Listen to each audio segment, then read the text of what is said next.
Buonasera e benvenuti a questa edizione di TG Sicilia, i titoli del nostro telegiornale. A Palermo le sparatorie delle ultime settimane potrebbero avere un'unica mano criminale, tutti i colpi esplosi da un Kalashnikov. In un episodio una passante è stata ferita dai proiettili vaganti. Esplosivo fa saltare in successione un postamat a Ficarazzi, frazione di Aci Castello nel Catanese, e un bancomat in pieno centro a Lentini nel Siracusano, e caccia ai rapinatori. Morti e feriti sulle strade siciliane. A Capofelice di Roccella perde la vita un motociclista che si è scontrato con un'auto nel Trapanese, morto un 17enne, finito fuori strada con lo scooter. A Catania danneggiate gran parte delle colonnine per la ricarica delle auto elettriche. I ladri hanno fatto razzia di rame da rivendere al mercato nero.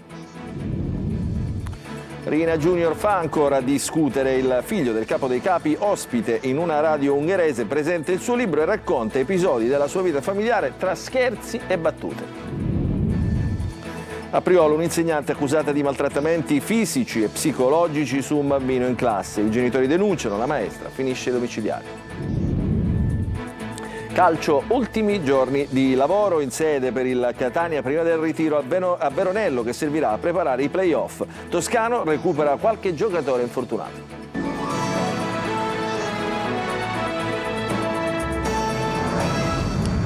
Ancora buonasera, apriamo con la cronaca. Dunque sarebbero legate fra di loro le sparatorie delle ultime settimane avvenute a Palermo, e si fa strada l'ipotesi che possa esserci dietro una recrudescenza del fenomeno mafioso. Intanto si apprende di un secondo ferito, di una passante nella sparatoria del mercato di via Montaldo, che sarebbe stata slegata però dalle altre vicende. Il servizio di Manlio Viola. Una sola mano per 3 diverse sparatorie che a prima vista potrebbero sembrare figlie di richieste estorsive o di uno scontro fra 2 diversi gruppi. Le 3 sparatorie che adesso la squadra mobile di Palermo associa fra loro sono quella di via Don Minzoni nella notte fra mercoledì e giovedì scorso, i colpi esplosi contro il ristorante Il Brigantino di Sferacavallo qualche giorno prima, il 25 aprile, e la raffica contro il deposito della Sicily by di Tommaso Natale del 9 aprile. Gli inquirenti tendono a legare le 3 vicende perché i colpi sono stati esplosi in tutti e 3 i casi da un Kalashnikov e sono tutti calibro 7,62. Vicende che avvengono sì ad una certa distanza l'una dall'altra, ma tutte all'interno del mandamento mafioso di San Lorenzo. Per questo le indagini si indirizzano verso una recrudescenza mafiosa, comunque legata ad ambienti criminali di spessore. A parte l'intimidazione al deposito di Sicily by Car, le altre raffiche di mitra erano indirizzate, come detto, a un ristorante e all'abitazione, oltre che all'auto, una Fiat 500 della medesima persona.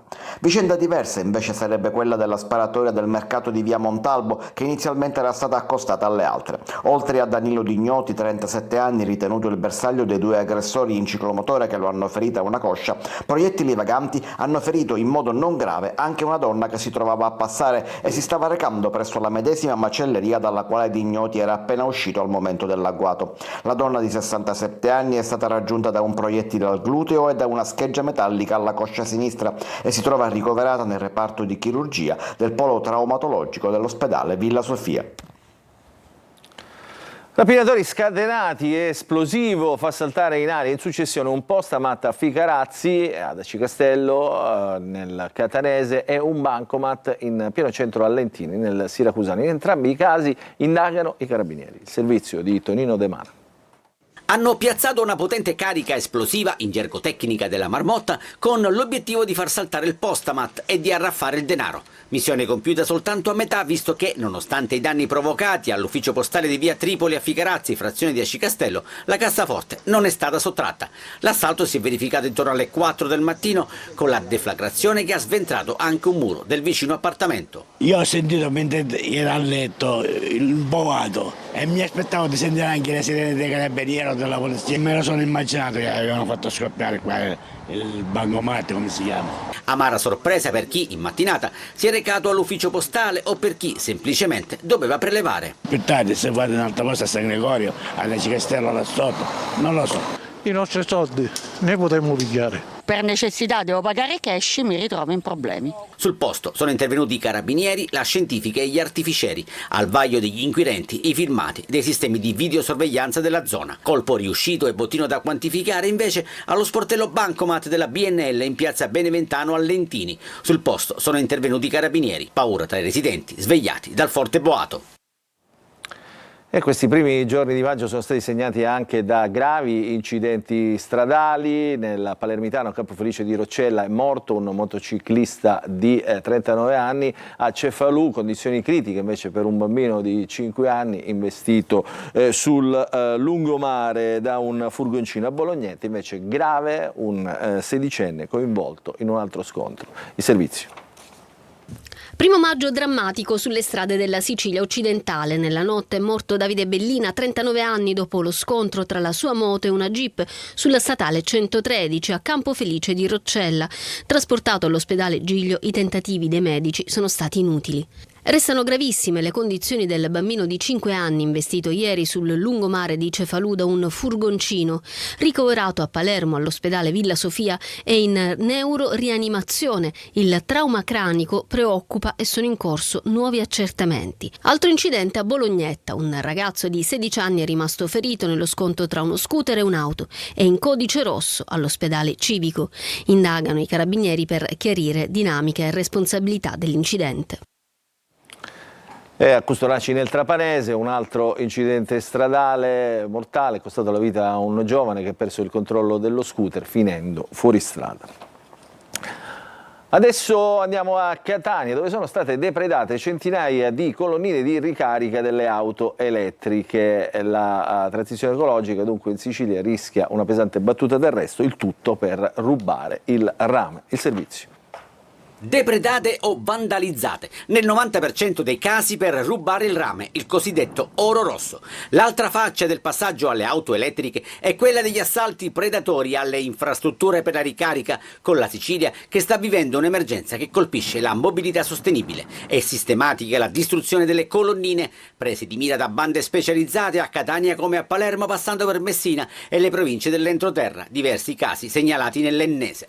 Un cavo per ricarica rapida può contenere diversi chili di rame da 7 a 25 per i modelli più grandi, e se per ogni colonnina il guadagno per i malviventi si aggira intorno ai 20-30 euro, il danno per il gestore è decisamente più elevato. La peculiarità di questi cavi è che quando vengono tranciati costano poco, quando si devono riparare costano tantissimo.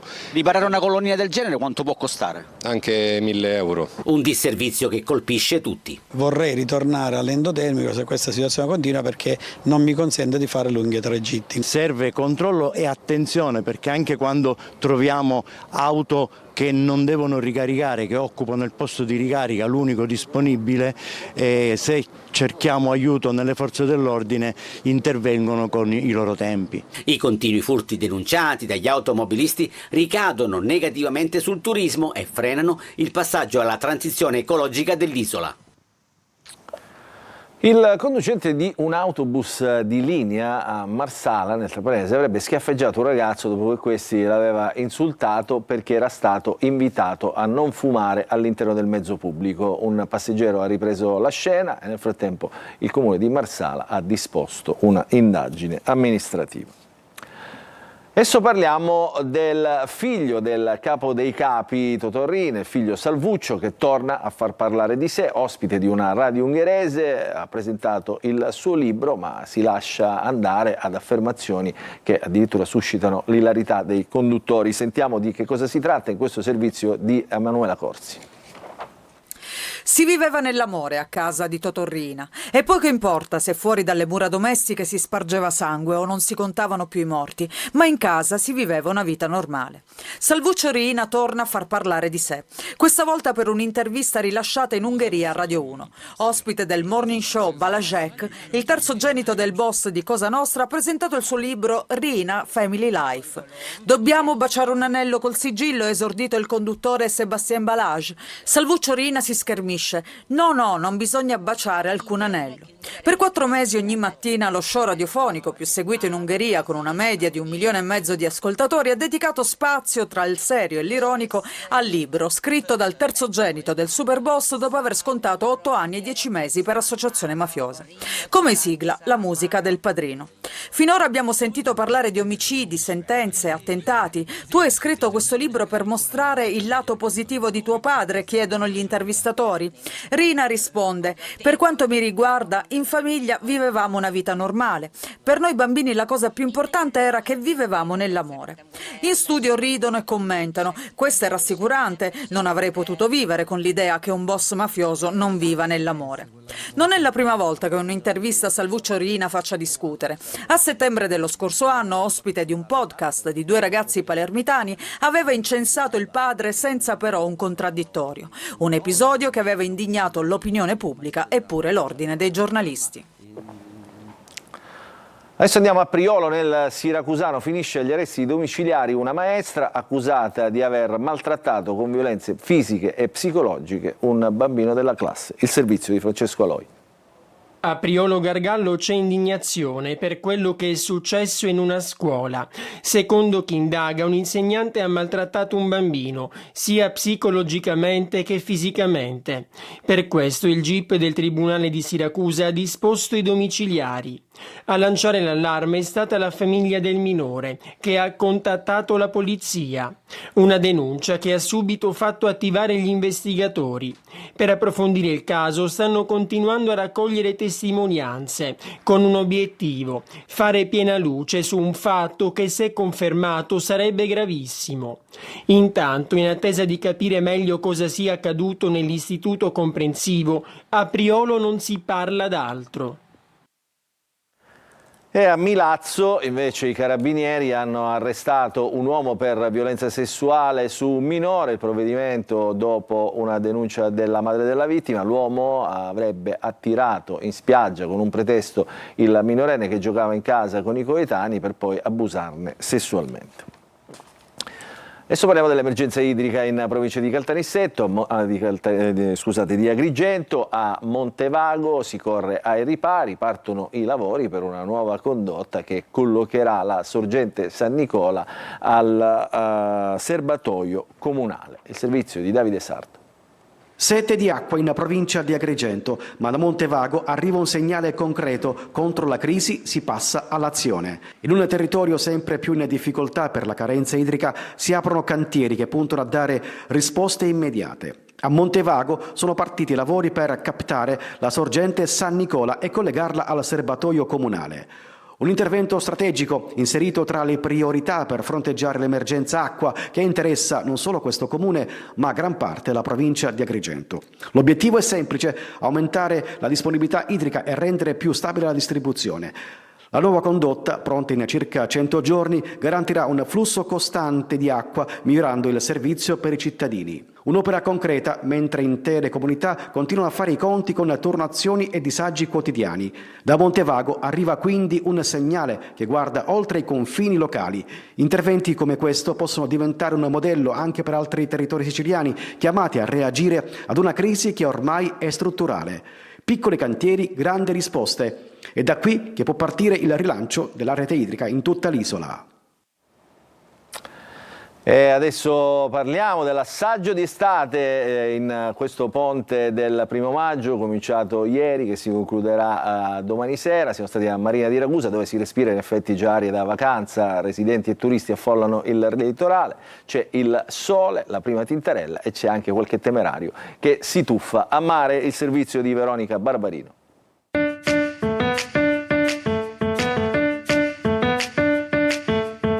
Un ponte del 1° maggio che profuma d'estate. Marina di Ragusa ha dato ufficialmente il via alla stagione balneare. Tra autoctoni e vacanzieri c'è chi passeggia sul lungomare, chi prende il sole e chi, più coraggioso, azzarda il primo bagno. Com'è l'acqua? No, abbastanza. Allora, l'acqua è abbastanza buona, mi aspettavo di peggio in realtà. È il primo bagno dell'anno. La temperatura mite e i prezzi ancora contenuti della bassa stagione rendono questo periodo ideale per una breve vacanza da immortalare fotografare rigorosamente con foto artistiche vista mare e fare il pieno di sole. Ma noi siamo venuti qua il 1° aprile, non vedi come siamo belli abbronzati, guarda, faccio vedere, guarda come sono belli.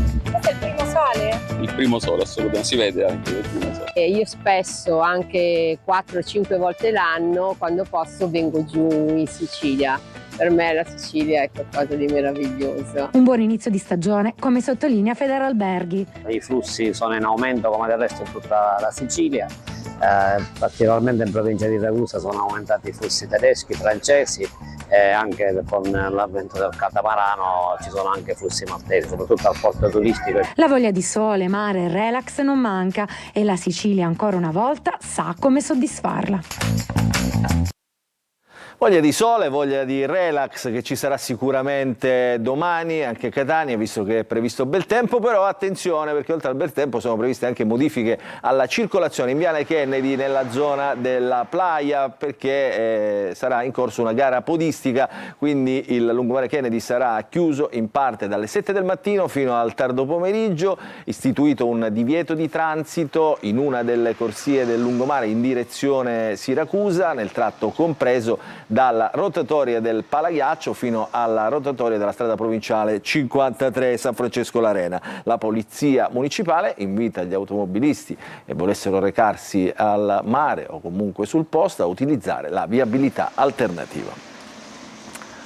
Le auto americane esposte a Ortigia Siracusa, il corso Matteotti trasformato in un grande parcheggio per la curiosità di residenti e turisti che non si aspettavano di trovare questa sfilata storica nel centro di Siracusa. Il servizio.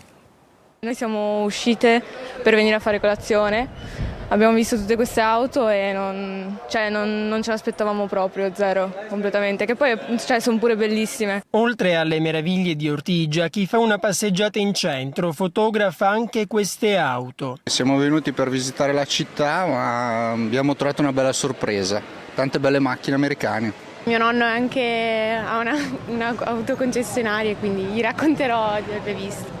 Anche se soltanto per qualche ora, il corso Matteotti diventa un parcheggio di auto americane. 17 in tutto, 15 arrivano da Malta, 2 da Pozzallo. È stato un piacere venire qua, vedere queste auto ai residenti e ai turisti.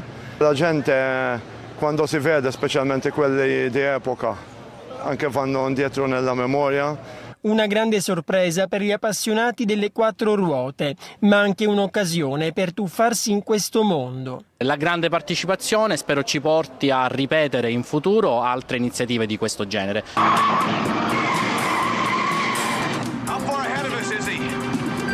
E poi, ciliegina sulla torta, c'è anche la copia fedele della celebre Kit, l'auto futuristica protagonista della serie Supercar.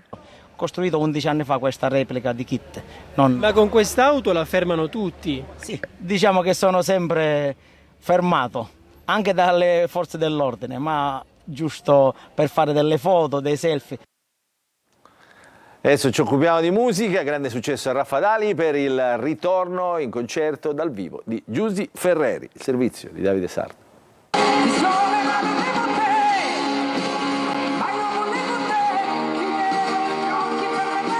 Grande successo a Raffadali per il ritorno live di Giusy Ferreri. Dopo l'uscita dei brani Musica Classica e A due passi dal mare, sigle della fiction di Rai 1 Roberta Valente, Notaio in Sorrento, l'artista è tornata sul palco con il tour Live 2026.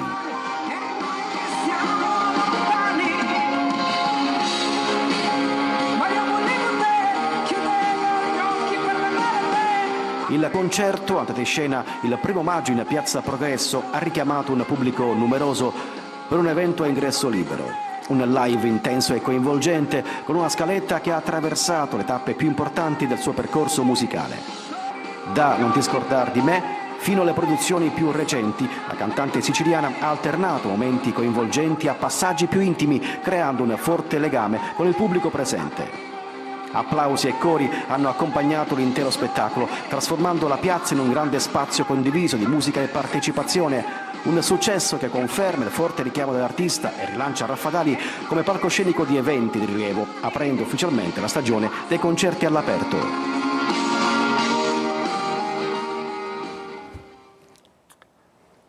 Adesso ci fermiamo per una piccola pausa, rientreremo subito dopo con lo sport, parleremo di Palermo e di Catania.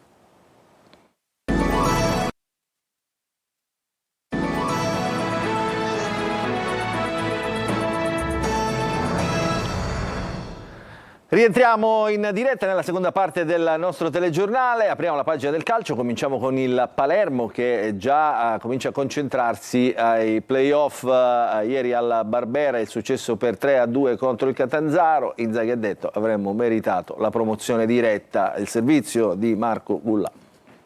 Al Barbera gol e divertimento, il Palermo batte il Catanzaro 3-2, una gara caratterizzata da diversi errori sul piano tecnico da una parte e dall'altra. I 28.000 del Barbera non si sono certamente annoiati, ma è ovvio che il Palermo in vista dei playoff dovrà certamente evitare alcune sbavature come quella in occasione del primo gol del Catanzaro da parte di Magnani che regala palla a Pittarello. Il Palermo pareggia con Jonsen, poi su una nuova disattenzione difensiva arriva il raddoppio del Catanzaro sempre con Pittarello. Nella ripresa pareggio con autogol di Noamà, nel finale la rete su calcio di rigore del solito Poyampalo per il 3-2 definitivo. Chiudiamo bene, molto bene, lo dovevamo a questi quasi 30.000 spettatori, è una cosa straordinaria quello che si sta creando tra noi e la nostra gente, insomma nelle ultime 12 partite ne abbiamo vinte 11, pareggiata una, penso che diamo grande continuità. Sono felice per la squadra e insomma arriviamo a 72 punti, c'è un po' rammarico perché con questi punti insomma negli ultimi anni si sarebbe andati in Serie A, però dobbiamo rimboccarci le maniche e dobbiamo andarcela a prendere in un altro modo. Tanti cambi, tra le note positive di ieri la prestazione di Giovane. È stato un bel test perché abbiamo sfidato una squadra che potremo incontrare anche ai playoff e ci ha fatto vedere a che livello siamo. Sono molto contento di aver giocato così tanto, che era da un po' che non avevo questo minutaggio, e di aver dato un contributo alla squadra a vincere. Palermo chiuderà la stagione regolare venerdì prossimo a Venezia, già promosso in Serie A. Adesso ci occupiamo del Catania, prevista per l'inizio della prossima settimana la partenza per il ritiro a Veronello, dove sarà organizzata un'amichevole. Donnarumma, Miceli e Lunetta pronti per la prima partita dei playoff. Servizio di Marco Carli. Veronello, recupero infortunati ma anche Torre del Grifo. Restano tanti temi in casa Catania anche se l'esordio nei playoff arriverà fra 2 settimane. Partiamo da Veronello, il ritiro voluto dal tecnico e dalla società. Partenza la sera del 4, primo allenamento il 5 fino al 10 maggio. Nel mezzo, con ogni probabilità, un amichevole che deve essere probante.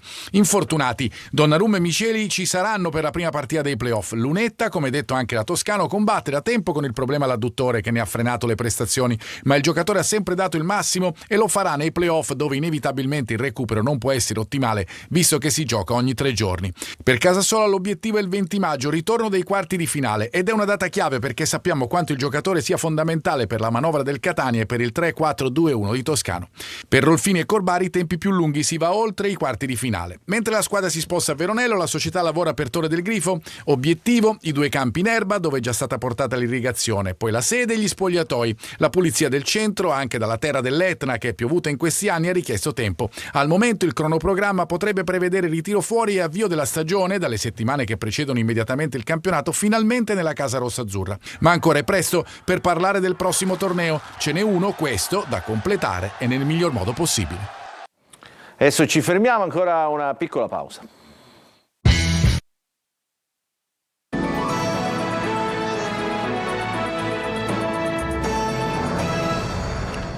Entriamo in diretta. Prima di chiudere un'ultima ora, a Marsala sono stati sequestrati 17 kg di pillole di ecstasy della versione MDMA, un valore di mercato di circa 780.000 euro. L'operazione condotta dalla squadra mobile di Trapani con il supporto del Servizio Centrale Operativo e del Sisco di Palermo ha portato all'arresto di 2 persone. E adesso davvero per questa edizione del nostro TG è tutto, vi ringraziamo per averci seguito e vi auguriamo un buon proseguimento di serata.